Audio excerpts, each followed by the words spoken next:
pour essayer de comprendre un peu mieux le fonctionnement de la cellule tumorale et participer au développement de nouvelles thérapies.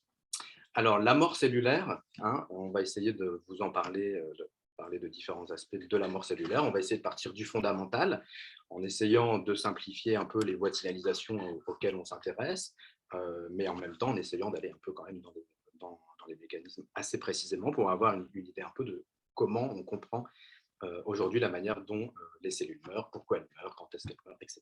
Évidemment, nous, ce qui nous intéresse, hein, c'est de voir comment ces mécanismes de mort cellulaire sont altérés, hein, dans les cancers, où on voit que les cellules, entre guillemets, ne veulent plus mourir. Hein. On va essayer de comprendre comment les cellules sont altérées pour ne plus répondre aux signes de mort cellulaire et développer des cancers. Et évidemment, hein, derrière, comment cette compréhension des mécanismes fondamentaux de la mort cellulaire peut permettre de développer des nouvelles stratégies thérapeutiques. Et là, sur les stratégies thérapeutiques, j'essaierai de présenter de manière assez générale les thérapies qui ciblent la mort cellulaire. Et puis après, c'est là on partira sur un exemple assez précis, hein, de comment les travaux de thèse d'Ambroise ont permis ou pourraient permettre, enfin, vont pouvoir permettre, on l'espère, de raffiner certains essais cliniques et d'améliorer la prise en charge des patients. Alors, la mort cellulaire, c'est quand même un phénomène qui est très, très important. On estime aujourd'hui qu'il y a environ 10 puissance 11, c'est-à-dire 100 milliards de cellules qui vont disparaître chaque jour chez un être humain. Donc, 100 milliards de cellules par jour, hein, ça veut dire un peu plus d'1 million par seconde. Ça veut dire que voilà, depuis que je parle, il y a déjà des dizaines de millions de cellules qui sont mortes dans chacun de nos corps. Et alors, évidemment, on sait ça aujourd'hui, on n'a pas toujours su ça, et on a en fait longtemps considéré que la mort cellulaire était un phénomène accidentel, c'est-à-dire une cellule ne fonctionnait plus, hein, et donc elle allait disparaître, elle allait mourir. Mais aujourd'hui, hein, comme je vous dis qu'il y a tant de cellules qui meurent, il faut évidemment, hein, pour le bon fonctionnement de l'organisme, il faut que cette mort cellulaire soit prise en charge, soit contrôlée, régulée, hein, de manière à ce que toutes ces cellules puissent mourir, hein, sans poser de problème pour le bon fonctionnement de l'organisme. Alors évidemment, s'il y a beaucoup de cellules qui meurent, ça veut dire qu'il y a aussi beaucoup de cellules qui prolifèrent. Donc en fait, il y a un équilibre constant, hein, entre, ici, vous avez une vidéo en time-lapse, hein, donc une microscopie, on voit en direct ici une cellule, hein, qui est cultivée in vitro sur du plastique, et on voit, hein, cette cellule qui vient de se diviser. Et donc on a un équilibre constant, hein, ce qu'on appelle une homéostasie, hein, donc la l'homéostasie cellulaire, c'est-à-dire qu'il faut que l'organisme maintienne, hein, un paramètre stable à une valeur optimale. Ici, c'est le nombre de cellules qui composent notre organisme. Et évidemment, hein, il faut pouvoir faire que des cellules vont proliférer à un moment où on a besoin de plus de cellules, par exemple pour le système immunitaire. Il faut éliminer les cellules qui vont être altérées ou infectées, par exemple, hein, par des virus ou des bactéries. Alors, si voilà. Donc, c'est ce que je disais. Par exemple, hein, il y a des situations où il faut éliminer les cellules et retrouver un équilibre homéostatique entre prolifération et mort cellulaire. Hein, par exemple, dans la réponse immunitaire à une infection, hein, vous avez ici sur le graphique, on a une représentation du nombre ici de la charge virale dans un individu. Et en parallèle, on va avoir une multiplication très importante ici, qui est représentée ici, de cellules du système immunitaire, ici des cellules cytotoxiques, des cellules T qui vont éliminer les virus. Et donc, on va avoir une prolifération très importante en réponse à l'infection. Le virus va être éliminé. Et ensuite, on a tous ces lymphocytes, hein, finalement, qu'il va falloir éliminer, puisqu'ils ne vont plus être utiles à l'organisme. Et donc, on va avoir un équilibre, un retour à la normale grâce au phénomène d'apoptose. On va éliminer ces cellules qui ont fini leur travail, finalement, d'éliminer le virus. Donc là, on a un exemple concret où il faut un équilibre, il faut pouvoir s'adapter à une situation. Hein. On a besoin d'avoir des cellules qui prolifèrent. Ensuite, quand on en a plus besoin, il faut que les cellules meurent. Ça, c'est contrôlé par la mort cellulaire. Alors, quand est-ce que les cellules meurent? Ce qui est très intéressant, c'est que quand les scientifiques ont commencé au début du XXe siècle à s'intéresser à la mort cellulaire, il y a plusieurs différentes approches. Et il y a eu une approche historique qui était en fait, dans le règne animal, d'observer au cours du développement ou au cours de la métamorphose des insectes ou des amphibiens, une mort cellulaire qu'ils avaient appelée programmée. C'est-à-dire, en fait, on observait ces animaux, on voyait qu'à chaque fois, il y avait une mort cellulaire au même moment, au même endroit, que donc elle était programmée, c'est-à-dire voilà, on pouvait prédire exactement à quel moment cette mort cellulaire allait être observée. Alors, c'est ce qu'on observe, par exemple, hein, quand un tétard se transforme en grenouille, mais c'est aussi, hein, un exemple très concret de sculpture, ce qu'on appelle la sculpture du vivant. Hein. Vous avez peut-être vu des présentations de Jean-Claude Amezen, hein, qui parle qui a beaucoup travaillé sur ces phénomènes de mort cellulaire, qui parle de sculpture du vivant, par exemple pour la formation, pour l'organogénèse et la morphogénèse. Alors, la mort cellulaire est aussi très utile pour le maintien de la forme des tissus. Par exemple, ici, on a un épithélium, donc avec des cellules jointives qui sont très collées les unes aux autres. Et donc, si les cellules prolifèrent, à un moment, il y a des cellules qui vont être éjectées, finalement, de la surface de l'épithélium, et elles vont être éjectées ici de manière très spécifique, par une mort cellulaire qui est régulée et contrôlée, de manière à ce que cette mort cellulaire n'ait pas des conséquences néfastes sur l'organisme. Alors, maintenant, quand on a commencé à s'intéresser à la mort cellulaire, la première étape, c'était de caractériser morphologiquement, finalement, comment cette mort programmée était mise en place. Et vous voyez ici, sur ces deux vidéos, ce qui est très caractéristique de cette mort contrôlée, par rapport à une mort qui pourrait être accidentelle, c'est que vous voyez que finalement, la cellule ici va se rétracter, mais elle va se rétracter d'une manière assez précise, former des petites vacuoles. Et ce qui est très important, c'est que cette cellule ne va pas être perméabilisée, c'est-à-dire elle ne va pas éclater de manière incontrôlée, mais on va désagréger petit à petit la cellule de l'intérieur, de manière à maintenir, à éviter que le cytosol, que le contenu de la cellule se répande dans l'organisme. Et alors, donc là, je vous ai montré des images assez modernes, qu'on peut faire maintenant avec la microscopie. Mais ce qui est très intéressant, c'est de voir finalement, on a retrouvé dans tout le règne animal une même morphologie des cellules. Donc, vous avez ici, je vous parlais tout à l'heure de la métamorphose du tétard, où on peut voir ces petites cellules qui vont se rétracter. On va avoir le matériel génétique qui va se condenser, qu'on voit ici également dans le système nerveux d'un poulet, ou qu'on va voir ici dans une cellule de mammifère, ici par exemple chez un rat. Donc, on voit finalement que ce mécanisme est très conservé, qu'il a été sélectionné au cours de l'évolution pour permettre une prise en charge de la mort cellulaire chez les organismes multicellulaires. Alors, cette mort cellulaire, elle est difficile à observer. Elle a été longtemps difficile à observer in vivo, parce qu'en fait, justement, elle est tellement bien contrôlée qu'elle va être prise en charge par le système immunitaire. C'est-à-dire, vous avez ici un exemple où vous avez votre cellule, ici qui est représentée en train de mourir, donc il va se contracter, se condenser en différentes petites particules, et en fait ces particules vont être reconnues par le système immunitaire. On a ici un macrophage qui va digérer tous ces déchets avant finalement qu'on ait relargage dans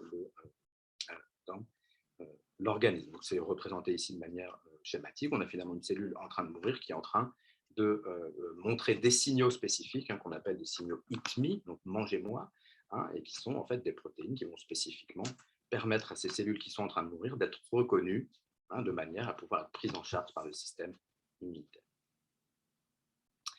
Alors ensuite, on va passer un petit peu dans la description moléculaire et génétique de cette mort cellulaire. Alors, ce qui est assez intéressant, c'est qu'en fait, c'est dans les années 90, c'est grâce à un modèle qui peut paraître un peu surprenant, mais des chercheurs se sont intéressés à ce petit ver qui est un nématode, qui s'appelle Caenorhabditis elegans. Et alors, ce petit ver, il est composé de 1095 cellules, pas énormément de cellules, et en fait, on a mis en évidence qu'il y avait 113 cellules qui mouraient de manière spécifique à un moment donné. Et donc, ils ont étudié ce petit ver pour voir comment est-ce que ces cellules meurent. Ils ont mis en évidence toute une série de gènes qu'ils ont appelés les gènes de la famille SED, pour cell death en anglais. Et donc, ils ont mis en évidence ces gènes qui, au niveau de l'ADN, vont coder pour des protéines qui vont être impliquées dans la mort cellulaire. Alors, les protéines qu'ils ont mis en évidence, les protéines qui vont être impliquées dans l'exécution de la cellule, les enzymes qui vont digérer les différentes parties de la cellule pour induire la mort cellulaire, c'est ce qu'on appelle des caspases. Et ces caspases, évidemment, si elles étaient actives tout le temps, on aurait toutes les cellules qui seraient en train de mourir. Donc, en fait, ces caspases, elles peuvent, de manière spécifique, entraîner la mort cellulaire, mais elles vont être constamment inhibées par d'autres protéines qui sont codées aussi par des gènes de la famille SED, pour cell death, et ces protéines vont constamment inhiber les caspases, représentées ici par les petits Pac-Man, qui n'ont plus rien à manger quand elles sont inhibées. Donc, on a en fait constamment dans la cellule des protéines qui peuvent mettre à mort la cellule, mais tout ça est constamment inhibé par d'autres protéines. Alors, de manière un peu plus spécifique, maintenant qu'on connaît mieux les mécanismes, en fait, Ces caspases, pour être activées chez les mammifères, elles vont avoir besoin d'une petite molécule, le cytochrome C. Donc, j'ai représenté ici comme la nourriture du Pac-Man pour qu'il soit activé et effectif. Et alors, pour être sûr que les caspases ne sont pas actifs tout le temps, on va avoir en fait le cytochrome C qui va être maintenu de manière constante dans un organite cellulaire qui est la mitochondrie. Alors, la mitochondrie, vous avez ici une cellule avec les différents organites cellulaires. On a le noyau qui contient l'ADN et les mitochondries ici, dans lesquelles, ici je représentais comme un barrage qui empêche le cytochrome C de partir dans le reste de la cellule. Donc en fait, les caspases vont être inhibées parce qu'elles n'ont pas ce cytochrome C qui permet de les activer. Alors, vous avez ici une image qui représente le réseau de mitochondries dans une cellule. Alors, on les représente toujours comme des petits haricots qui sont ici présents dans la cellule, mais vous voyez ici qu'on a tout un réseau de mitochondries présents ici. Donc, ici, on a une seule cellule avec toutes les petites mitochondries et le noyau ici qui apparaît en noir parce qu'ici, il n'est pas coloré. Voilà, ici, on a une cellule avec tout le réseau de mitochondries qui sont présents. Et donc, ce cytochrome C, il va falloir contrôler en fait la perméabilité du barrage pour pouvoir ouvrir le barrage dans une situation où on veut que la cellule meure. Alors, pour ça, on va avoir deux types d'acteurs. On a des acteurs qu'on va appeler anti-apoptotiques, c'est-à-dire ceux qui vont promouvoir, être sûr que le barrage ne soit pas perméable, et les acteurs pro-apoptotiques, les molécules qui vont vouloir venir casser le barrage pour qu'on puisse libérer le cytochrome C. Alors, les gardiens du barrage, c'est des protéines qui vont être antimorcellulaires, anti-apoptotiques, qui appartiennent à la famille BCL2. Et les acteurs pro-apoptotiques, il y a des acteurs qui vont casser le barrage, ils sont les protéines PAX et BAC, et les ennemis des gardiens qui vont venir en fait piéger les gardiens pour permettre aux casseurs du barrage BAX et BAC de venir perméabiliser la membrane de la mitochondrie. Donc, en situation où tout va bien, où la cellule prolifère et n'a pas besoin de mourir, les gardiens du barrage maintiennent la perméabilité de la mitochondrie. En présence d'un signal de mort cellulaire, on va augmenter la concentration ici des protéines pro-apoptotiques qui vont venir interagir avec les protéines anti-apoptotiques et donc empêcher les gardiens de protéger le barrage. Et donc les protéines BAX et BAC vont pouvoir venir taper dans le barrage et permettre au cytochrome C de venir alimenter les caspases qui vont pouvoir mettre en place le processus de mort cellulaire.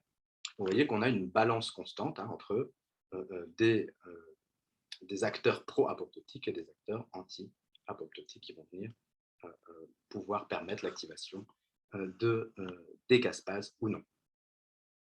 Alors maintenant, j'ai remis ici le barrage, donc la petite mitochondrie, et en fait, c'est cette mitochondrie qui va intégrer en permanence les informations provenant du noyau, de l'information génétique, et du milieu extracellulaire. Donc on a dans le milieu extracellulaire des facteurs de survie, des facteurs de mort cellulaire, et la cellule va en permanence intégrer en fait le niveau de facteurs pro-apoptotiques et de facteurs anti-apoptotiques, de manière à savoir s'il faut ou pas lâcher les eaux du barrage pour permettre à la cellule de mourir ou pas. Donc on a cet équilibre constant entre les facteurs anti et pro-apoptotiques. Et si on a un déséquilibre au niveau de ces facteurs, on va avoir un déséquilibre en fonction de la balance mort cellulaire prolifération.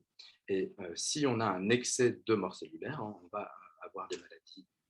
Cela peut participer au développement de maladies neurodégénératives comme Alzheimer et Parkinson. Et au contraire, quand on n'a pas assez de mort cellulaire, on va avoir une prolifération trop importante de cellules et cela peut mener à des maladies auto-immunes ou à des cancers. Alors, dans le cas des cancers, qu'est-ce qui peut se passer?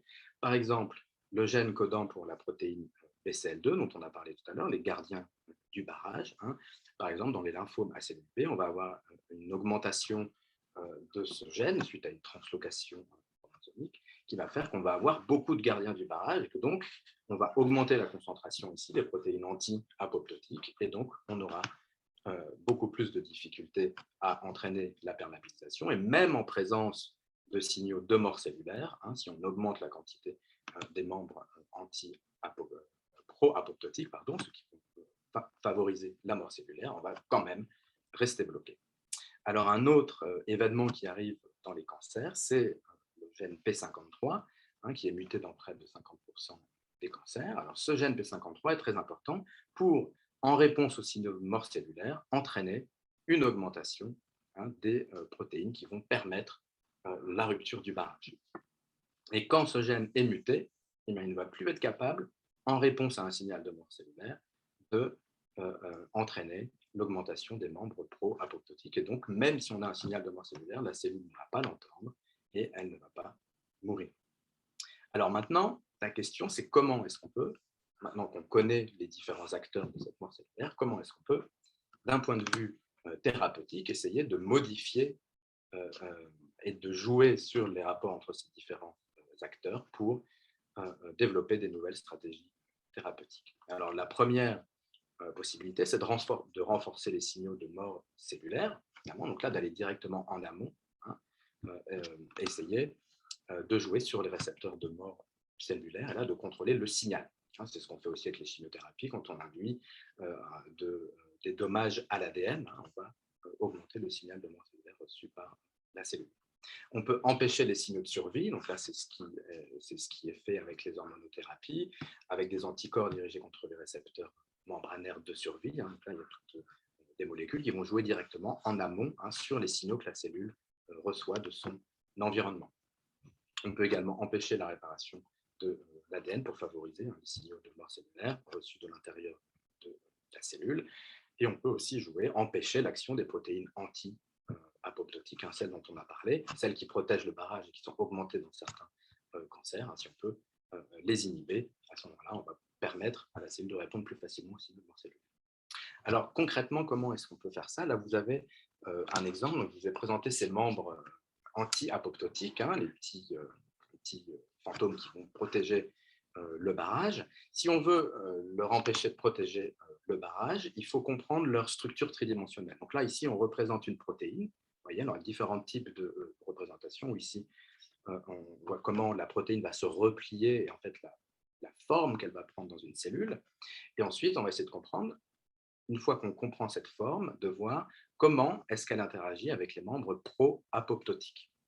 Et donc, si on comprend ça, ici, vous avez ici en vert un petit fragment de protéine qui est finalement ce que fait une protéine pro-apoptotique.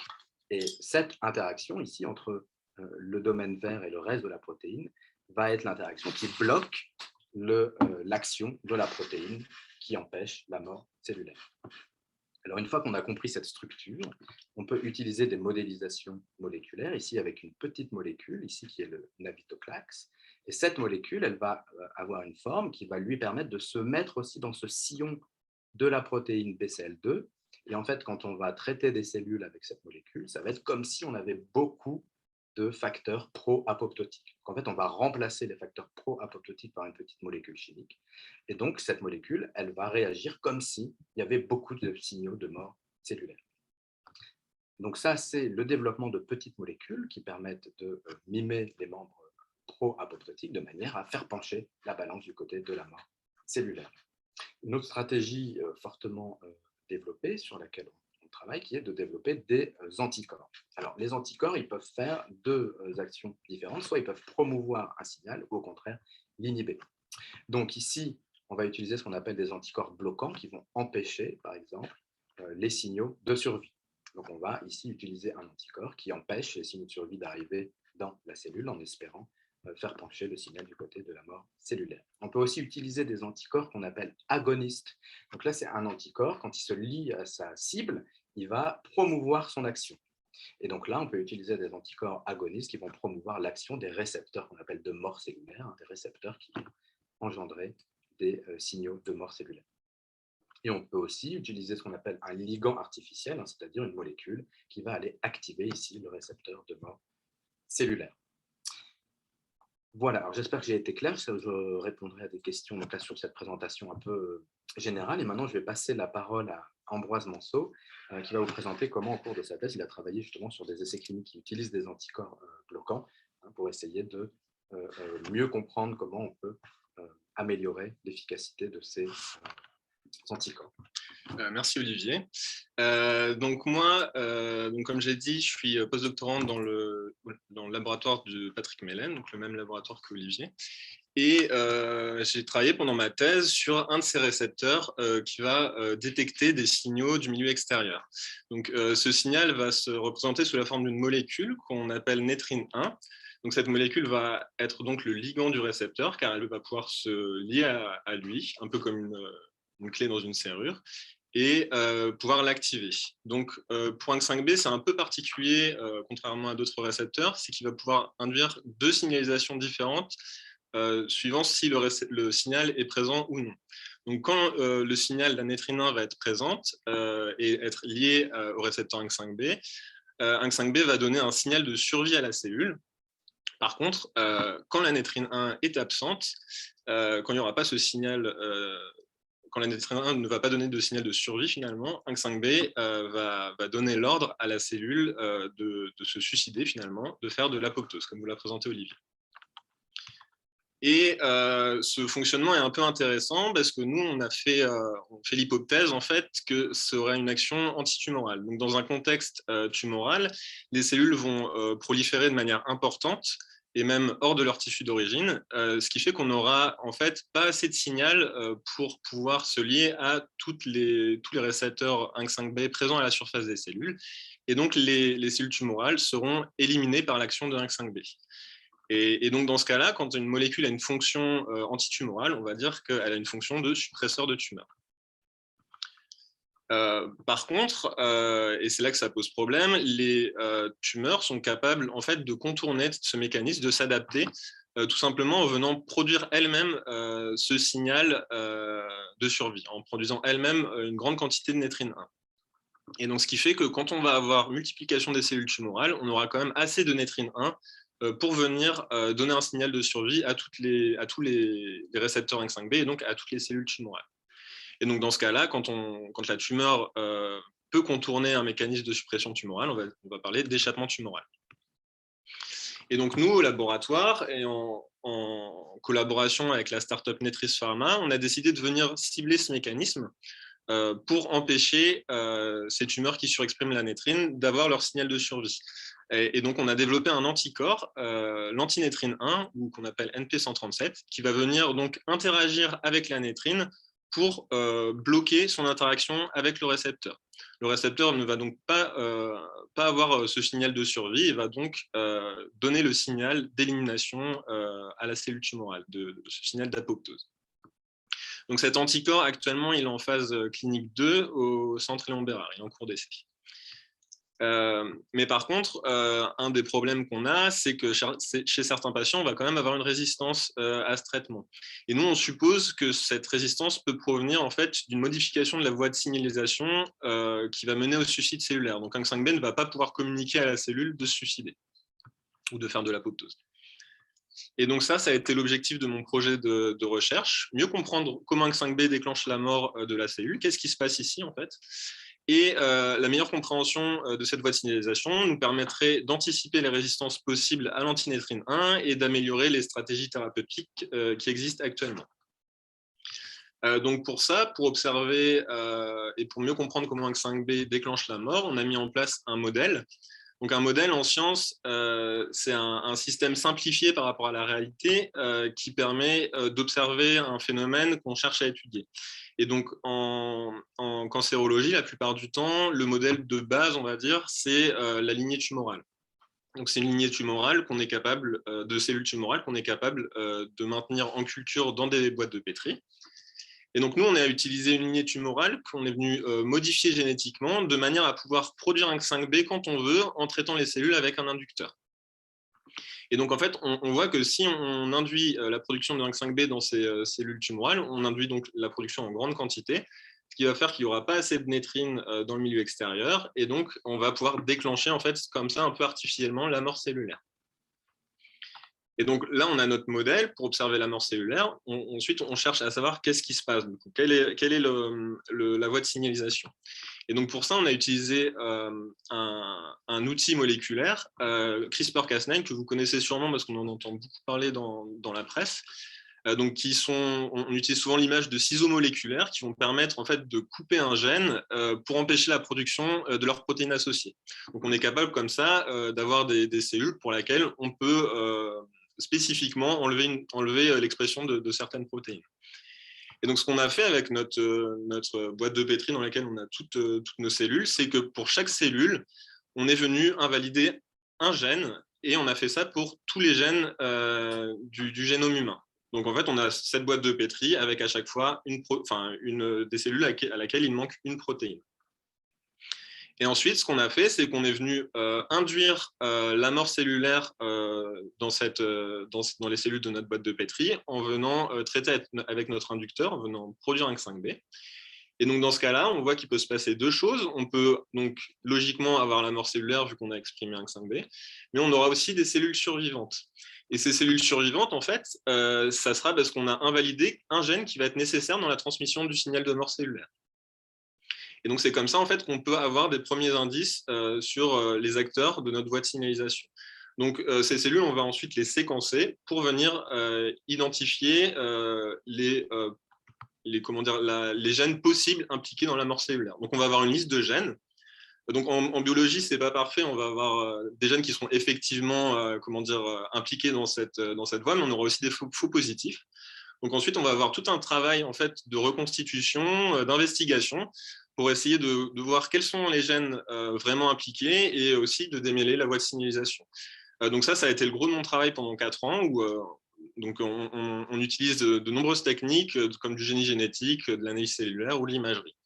Et à la fin de ce travail, j'ai pu identifier un mode d'action supposé d'un 5B. Donc là, je vous ai épargné toute la voie de signalisation parce qu'en vrai, c'est un peu plus complexe que ça. Mais ce qu'il faut retenir, c'est que 5B, quand il n'aura pas ce signal de la nétrine, il va permettre la dégradation d'une protéine anti-apoptotique, que là non plus, je ne peux malheureusement pas citer parce qu'elle va probablement être brevetée. Enfin, ce mode d'action sera probablement breveté, donc je ne peux pas trop en parler. Mais en tout cas, il faut retenir qu'un 5B va dégrader une protéine anti-apoptotique et que ça va permettre le changement de la balance entre protéines pro-apoptotiques et anti-apoptotiques dans la cellule. On va venir enlever cette protéine anti-apoptotique, ce qui va permettre de faire un changement de cette balance vers plutôt une balance pro-apoptotique et donc la mort cellulaire. Et c'est intéressant parce qu'en fait, actuellement, il existe déjà des molécules thérapeutiques qui vont cibler ces protéines anti-apoptotiques. Notamment, il existe des inhibiteurs en monothérapie qui sont déjà en utilisation, qui ont passé les phases cliniques, et qui marchent plutôt bien dans les cancers hématopoïétiques, qui seront des cancers en fait, où on aura une balance protéines anti-apoptotiques pro-apoptotiques assez facile à changer. Il suffira d'utiliser un seul inhibiteur pour changer cette balance et avoir de la mort cellulaire. Par contre, dans les tumeurs solides, on va être obligé d'utiliser des combinaisons de ces inhibiteurs. Parce qu'en fait, on aura trop de différentes protéines anti-apoptotiques par rapport aux protéines pro-apoptotiques. Et donc, on va être obligé séquentiellement, enfin pas séquentiellement, mais en combinaison, on va être obligé d'utiliser des inhibiteurs pour avoir notre mort cellulaire. Le problème qu'on rencontre face à ça, c'est que, effectivement, quand on va traiter en combinaison, on va bien cibler notre tumeur, mais aussi on va cibler le tissu sain. Les premiers essais cliniques qui ont été faits avec ces combinaisons ont montré, par exemple, de la toxicité sur le système cardiaque, par exemple. Et donc, les études ont été arrêtées. Et nous, notre idée, ce qu'on propose, c'est finalement d'utiliser l'antinétrinin un peu comme un inhibiteur de ces protéines anti-apoptotiques, avec l'avantage que l'antinétrine 1 va lui cibler uniquement les tumeurs qui produisent en grande quantité la nétrine.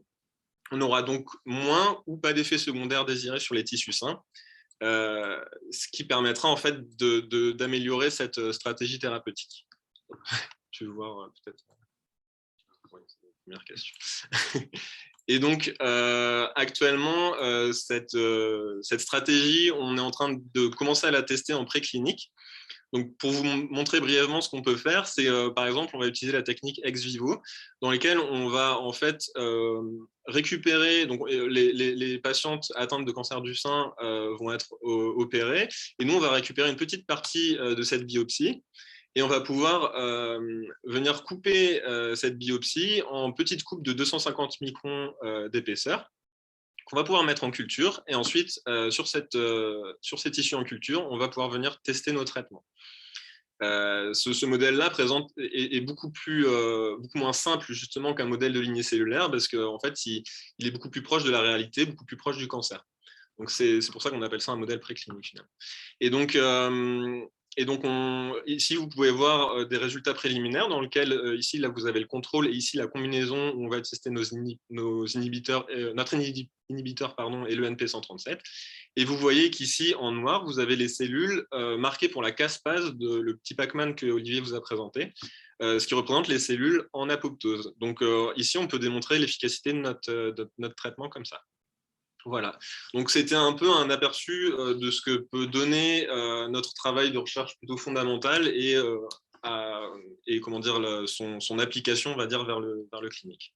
Je vais laisser la parole à Olivier. Merci. Voilà, donc là, j'aime beaucoup ce travail aussi parce qu'il montre comment, pendant que les essais cliniques sont en route, en même temps, on essaye d'anticiper les problèmes qu'on pourrait avoir et de penser à déjà comment on pourra améliorer hein, si les essais cliniques qui ont débuté sont concluants. Et donc, je voulais, peut-être si j'ai encore un petit peu de temps, ouais, peut-être prendre 5 minutes pour parler aussi d'un autre projet, c'est-à-dire élargir un peu à d'autres choses qu'on fait au laboratoire, enfin, pas que nous, hein, qui sont faites aussi beaucoup dans le monde. C'est que là, on a beaucoup parlé de l'apoptose, et donc on voit les résultats aujourd'hui en clinique avec des inhibiteurs spécifiques de l'apoptose qui sont maintenant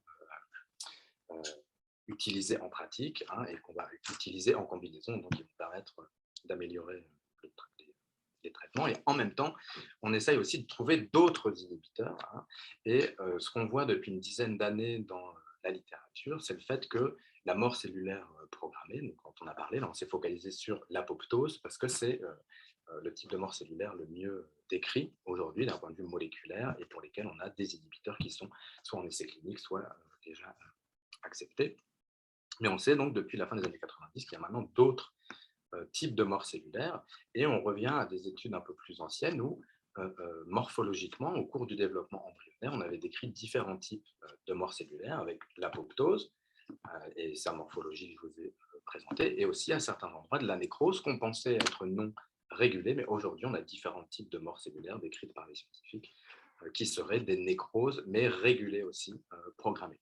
Et de même, une mort cellulaire qu'on appelait mort cellulaire associée à l'autophagie, hein, donc qui a des points communs avec les mécanismes d'autophagie. Et donc ça, évidemment, bon, c'est intéressant d'un point de vue fondamental pour le chercheur, mais c'est aussi très intéressant parce que finalement, aller fouiller dans ces autres types de morts cellulaires, c'est peut-être un moyen de trouver d'autres approches thérapeutiques. Donc là, rapidement, pour montrer la morphologie de ces différents types de morts cellulaires, donc ça, c'est la mort cellulaire apoptotique, hein, dont on vous parle depuis tout à l'heure, avec le noyau ici, la chromatine, donc l'ADN qui se condense et la cellule qui va se rétrécir. On a ici, au contraire, la nécrose, hein, où la cellule va éclater et relarguer son contenu dans le milieu. Et ici, la mort cellulaire qui nous intéresse en ce moment dans le laboratoire, qui est une mort cellulaire qui pourrait être associée à l'autophagie, et dans laquelle on va voir cette accumulation de vacuoles, de membranes à l'intérieur de la cellule. Donc nous, notre idée, c'est de se dire, peut-être qu'on pourrait utiliser cet autre type de mort cellulaire hein, pour potentiellement combiner avec des inhibiteurs de l'apoptose, c'est-à-dire cibler à la fois différentes voies de mort cellulaire dans la cellule. Donc on a utilisé au laboratoire un autre modèle, mais similaire à celui présenté par Ambroise, en utilisant toujours la même stratégie, qui est ici d'exprimer une protéine qui induit cette mort cellulaire autophagique. Hein, donc on a fait la même stratégie, on va induire son expression à la surface et induire la mort cellulaire. Ensuite, essayer de comprendre comment est-ce qu'elle la mort cellulaire. Et donc, on a observé cette accumulation de vacuoles hein, qui ressemble à une mort cellulaire associée à l'autophagie.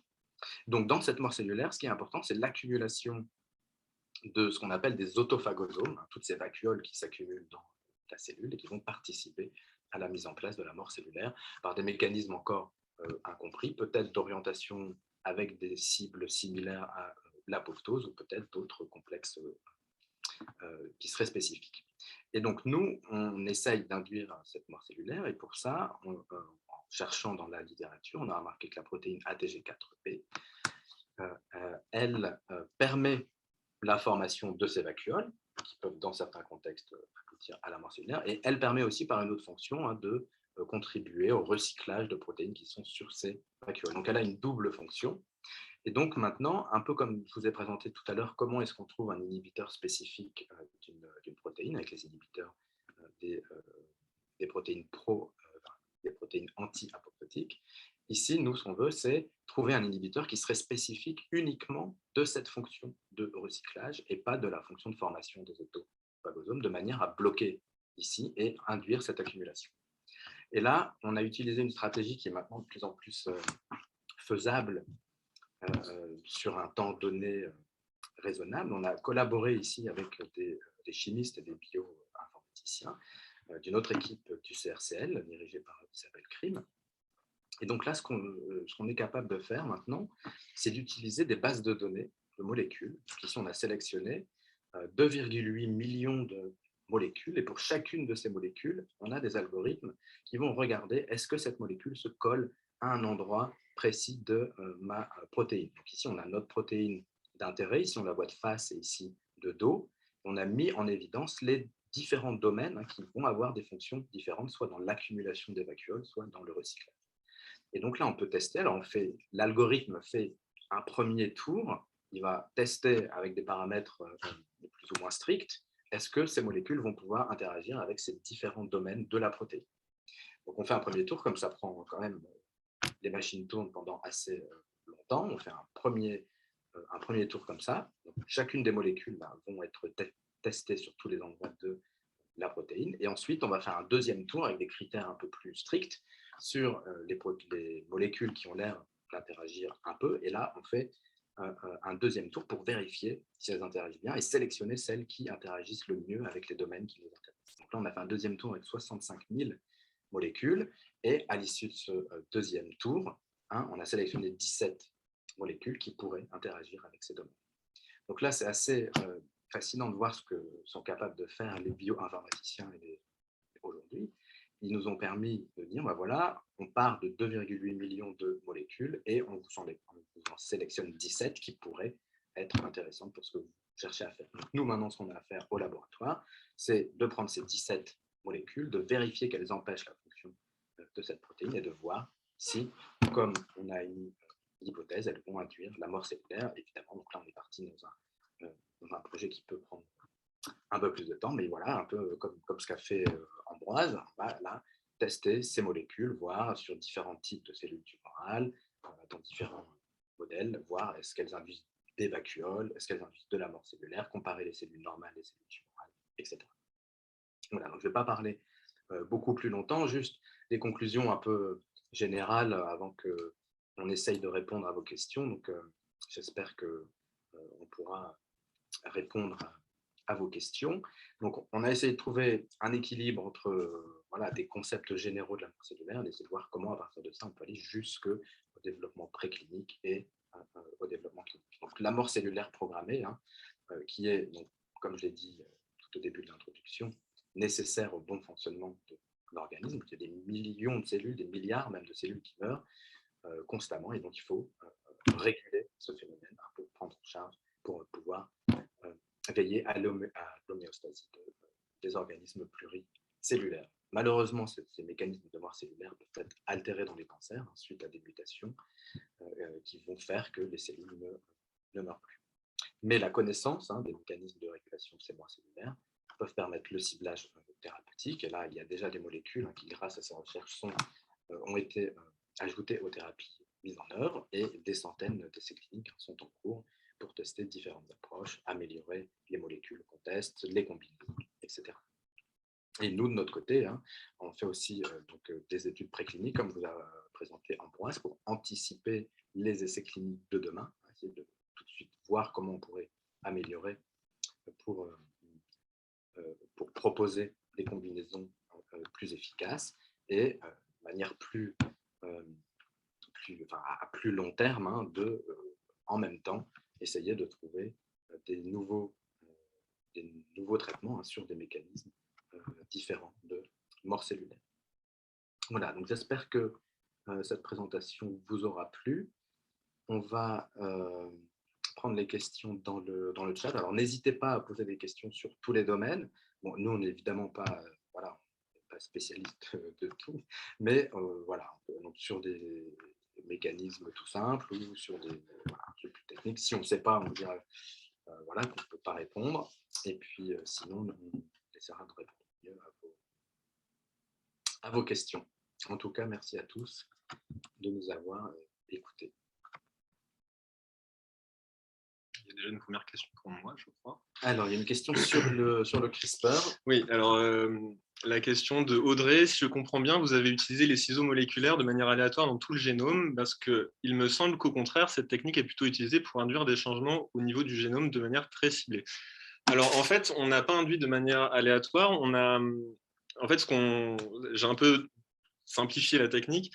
On utilise une librairie en fait avec donc les ciseaux moléculaires. En fait, pour les diriger, on va utiliser ce qu'on appelle un ARN guide qui va se lier spécifiquement à la séquence que l'on veut cibler. Et donc, en fait, nous, on a utilisé une librairie de, alors si je ne me trompe pas, environ 120 000 ARN guides qui vont très spécifiquement cibler nos gènes. On a 6 ARN guides par gène. Et du coup, comment dire, comment je pourrais simplifier ça en fait, on sait très précisément les gènes qu'on va cibler, c'est juste qu'on ne sait pas dans la cellule quel gène on a ciblé. Donc ensuite, c'est pour ça qu'on va utiliser une étape de séquençage pour savoir quel gène on a ciblé dans notre cellule. Mais chacun de ces ARN guides a été spécifiquement designé pour cibler un gène en particulier. On a même la liste de ces gènes. Donc ensuite, on peut retrouver quel gène on a ciblé avec le séquençage. Voilà, et c'est vrai que ce qui est compliqué avec cette technique-là, c'est qu'il faut qu'on soit dans des conditions où on est sûr que chaque cellule ne reçoit qu'un seul guide. Ce qui est important, c'est qu'il y ait une seule protéine finalement qui va être invalidée par cellule. Parce que si on cible, je ne sais pas, si on cible par exemple 10 protéines dans la même cellule, on ne saura pas laquelle est importante pour notre voie de signalisation. Alors, une autre question sur PDL1. Alors, lorsqu'on parle d'expression négative de PDL1, ça veut dire que la protéine est complètement absente ou que la protéine n'agit pas. Alors, je ne suis pas spécialiste de la question, mais donc voilà, PDL1, c'est ce qu'on appelle un immune checkpoint. Donc, c'est une protéine qui, lorsqu'elle est exprimée, va empêcher le système immunitaire d'attaquer la tumeur. Et donc, aujourd'hui, on a beaucoup de développement avec des effets assez significatifs d'inhibiteurs de cette protéine, PDL1, pour favoriser l'action du système immunitaire contre la tumeur. Et donc, effectivement, dans le diagnostic, c'est important de savoir si la tumeur exprime ou pas. Donc, PDL1, c'est le ligand, ou PD1, le récepteur, pour savoir si la thérapie pourrait être efficace. Donc, je suppose là, que quand on dit que l'expression est négative, ça veut dire qu'il n'y a pas d'expression de la protéine PDL1. Voilà. Après, voilà, je ne suis pas spécialiste, mais quand on fait le diagnostic, on regarde est-ce qu'il y a de l'expression ou pas de la protéine pour savoir si on peut utiliser des inhibiteurs de la protéine. Si la protéine n'est pas présente, les inhibiteurs ne devraient pas avoir d'effet.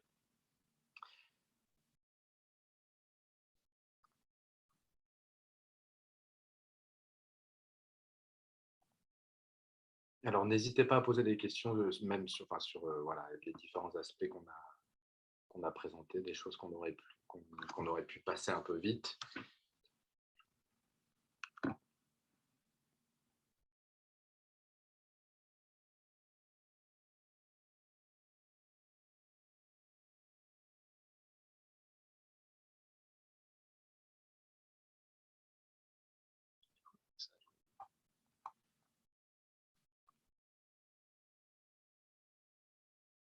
Alors, dans quelle mesure pensez-vous que l'intelligence artificielle jouera un rôle dans vos recherches sur le cancer à l'avenir?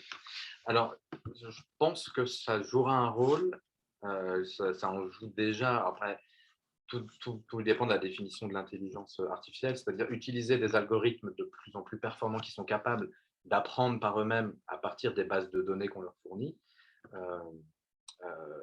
Effectivement, par exemple, là, quand je vous parlais du screen de molécules, c'est typiquement le genre d'algorithme dans lesquels probablement de l'intelligence artificielle a été implémentée pour permettre aux algorithmes qui calculent les interactions entre les molécules et les protéines de participer. Donc, dans le cadre de la recherche, je pense qu'effectivement, le développement des possibilités informatiques. Enfin, c'est vrai qu'on a vu sur les 10 dernières années, on ne travaille plus du tout de la même façon. La possibilité qu'on a d'interroger des banques de données, que ce soit sur les mutations présentes dans différents types de cancers partout dans le monde. Hein. Je pense que quasiment tous les laboratoires aujourd'hui interrogent un jour la banque de données du TCGA, de Cancer Genome Atlas, pour laquelle on a maintenant, je pense, 33 000 patients pour lesquels on a des séquençages, des informations sur les mutations génétiques, sur le transcriptome, tout ça. Donc évidemment, cette masse de données qui devient accessible de plus en plus, elle nécessite également derrière le développement d'algorithmes et de techniques statistiques qui permettent d'en tirer des informations. Donc ça va un petit peu de pair. Et effectivement, nous, on voit dans nos pratiques changer. Alors, on ne peut pas tous être experts en intelligence artificielle ou en bioinformatique, mais on a de plus en plus des plateformes de bioinformatique qui nous aident. Donc, sur le centre Léon Bérard, hein, il y a des équipes qui s'occupent de développer l'intelligence artificielle en rapport avec la recherche. Et l'IA peut aussi avoir un rôle pour analyser des choses, par exemple pour analyser des images de tissus. Le chercheur va parfois avoir un avis un peu biaisé quand il va essayer de savoir est-ce que ça c'est une cellule qui meurt ou pas. Et donc l'IA, elle peut automatiser ça et vraiment rendre la chose très subjective. Il n'y a pas de souci, il n'y a pas de jugement de valeur en fait avec l'IA. Donc ça peut être bien aussi. Oui, c'est vrai que sur les analyses de coupe de tumeurs, hein, également, si on veut augmenter le nombre de marquages différents, par exemple, c'est vrai qu'on a maintenant la possibilité de prendre que ce soit aussi sur des cellules ou sur des tumeurs, de faire des marquages de 28 protéines en fluorescence en même temps pour traiter toutes ces données. Et après, des logiciels d'analyse d'image dont on se sert qui sont, eux, développés par des techniques d'IA. Donc, que veut dire exactement tumeur solide? Oui, c'est vrai que j'ai un peu du jargon, mais enfin du jargon, c'est un peu comment dire, pas un terme très beau. C'est juste en fait toutes les tumeurs qui ne sont pas des tumeurs du sang finalement. Alors les essais cliniques, oui. Alors effectivement, il y a donc parmi toutes les équipes qui composent le centre de recherche en cancérologie, hein, il y a des essais cliniques qui sont mis en place après de manière conjointe avec le centre Léon Bérard. Et puis souvent, les essais cliniques sont aussi faits sur plusieurs hôpitaux. Et donc, par exemple, l'essai clinique que vous a présenté Ambroise, hein, donc avec le NP137, donc là, c'est vraiment un essai clinique qui provient directement des recherches faites dans le laboratoire de Patrick Mellen, donc dans lequel on travaille tous les deux. Donc Patrick Mellen a travaillé sur les récepteurs à la nétrine depuis 15 ans, je pense. Et donc, petit à petit, hein, les personnes de son équipe ont mis en place les différentes recherches qui ont été publiées. À partir de ça, hein, il y a eu une demande effectuée pour faire un essai clinique. Donc là, il faut faire tout un dossier pour dire, voilà, on a telles expériences qui montrent que ça pourrait être intéressant pour soigner le cancer. Et donc là, les essais cliniques ont été mis en place. Comme disait Ambroise, ils sont en phase 2. Donc la phase 1 a testé la toxicité de la molécule. Alors, je ne suis pas du tout expert en essais cliniques, hein, mais du coup, c'est ce que je vois de les discussions avec le labo, et donc avec Datrice Pharma et le centre Léon Bérard.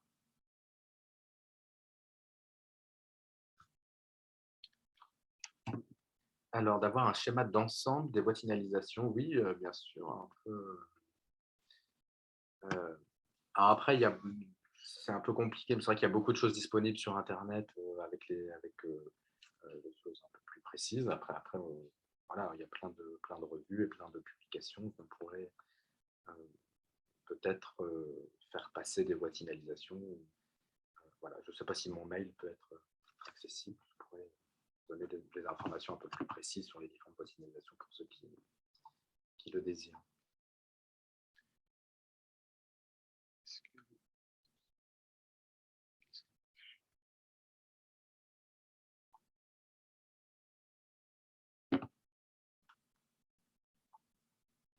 Donc, il y a certaines réponses qui ont certaines questions qui, voilà, des gens probablement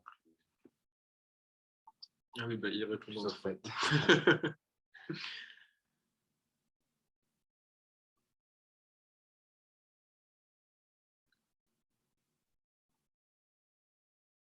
C'est vrai que comment dire, arriver à suivre les recherches en lisant des papiers scientifiques, c'est compliqué quand on n'a pas la formation. Souvent, c'est des papiers qui prennent pas forcément le temps de récapituler les bases, en fait.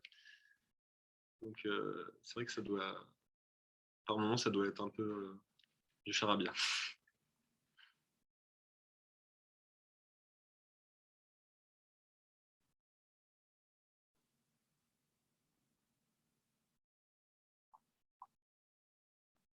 Alors, il y a une question sur les sarcomes des tissus mous. Donc là, je suis désolé, je n'ai pas les compétences.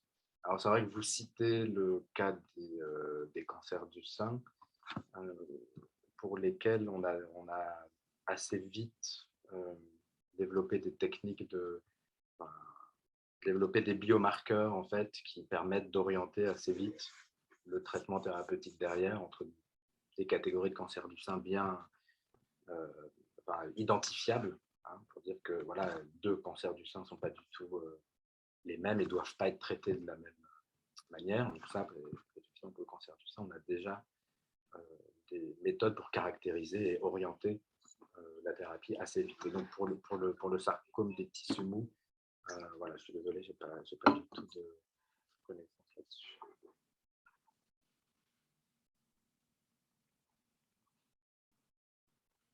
Alors sur les cancers, là peut-être Ambroise, tu peux répondre. Alors pour le moment, on va surtout regarder, on est surtout en train de regarder tout simplement les cancers du sein et les cancers colorectaux, parce qu'en fait on peut avoir accès aux échantillons. En fait, on a une collaboration en fait, avec les équipes de chirurgie pour récupérer ces échantillons en ex vivo. Mais globalement, ouais, pour le moment, c'est surtout ces cancers-là. Et aussi, on aimerait bien avoir des échantillons de cancer du poumon. Et pour ça, en fait, on est en collaboration, enfin, on va commencer une collaboration pardon, avec une autre plateforme qui est la plateforme Organoid. Donc, c'est une plateforme qui est capable de récupérer des échantillons de patients, de dissocier les cellules tumorales pour ensuite les remettre en fait dans des cultures 3D qui permettent de reconstituer en fait une topologie de tumeur en 3D en fait. Et donc avec le micro-environnement et tout, donc qui se rapproche quand même pas mal d'une vraie tumeur. Donc on aimerait bien, et ça nous permet, cette plateforme-là aurait plus d'échantillons disponibles parce qu'en fait on a besoin de moins grosses biopsies. On aimerait bien travailler aussi sur le cancer du poumon. Alors, une question sur les cellules dormantes. Alors, ce n'est pas du tout une question bête. Il y a effectivement des populations de cellules qu'on va appeler dormantes, c'est-à-dire qu'en en fait, elles sont on dit dormantes ou quiescentes, c'est-à-dire qu'elles ne vont pas en fait, proliférer énormément, qu'elles vont faire partie de la tumeur, mais bon. Ce qui peut se passer, c'est qu'en fait, elles vont être moins sensibles en fait, au traitement, aux chimiothérapies qui vont souvent cibler les cellules qui prolifèrent beaucoup. Donc en fait, on va éliminer un grand nombre de cellules qui prolifèrent grâce à la chimiothérapie, mais on a toujours ces cellules qui restent dormantes, qui sont là, quiescentes, et qui vont pouvoir finalement participer au phénomène de rechute. C'est-à-dire qu'elles vont pouvoir se remettre à proliférer ou accumuler d'autres mutations, et donc elles n'ont pas été sensibles aux premières chimiothérapies, et en fait, elles peuvent participer à la rechute et à la croissance plus tard d'une nouvelle tumeur.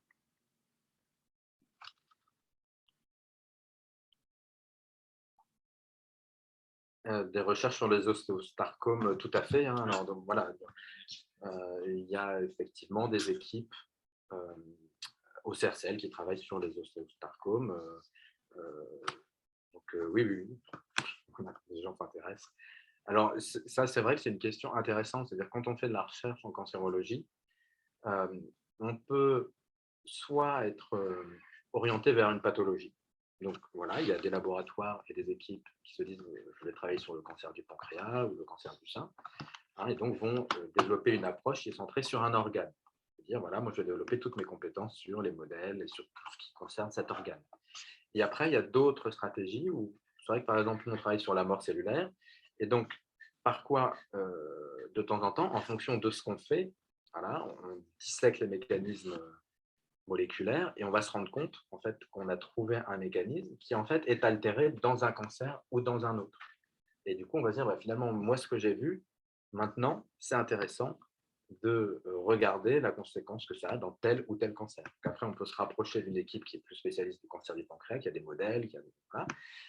Et donc, c'est deux types d'approches. C'est-à-dire, moi, je reste sur un cancer, ou alors je suis sur un mécanisme, et quand je comprends bien ce mécanisme, je vois vers quelle pathologie la compréhension de ce mécanisme pourrait être efficace d'un point de vue thérapeutique.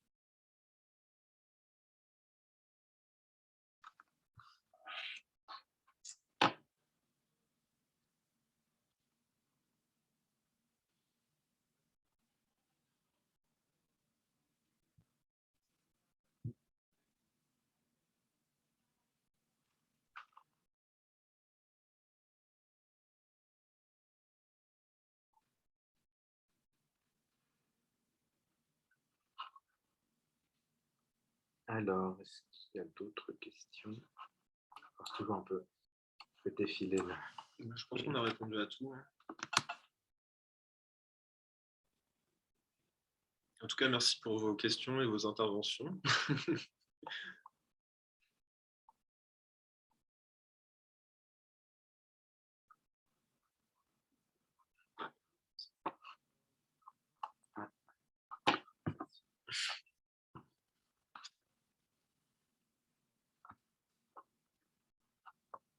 Eh bien, merci à vous d'être venu.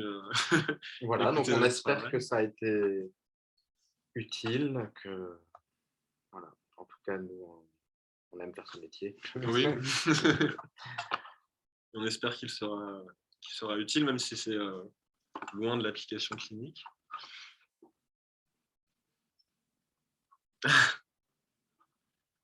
J'espère que ça sera...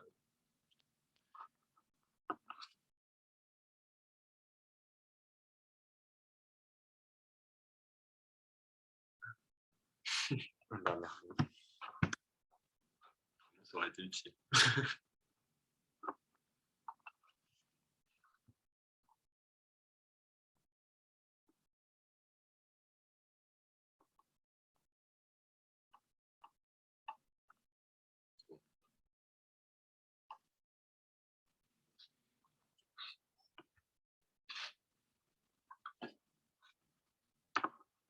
Alors,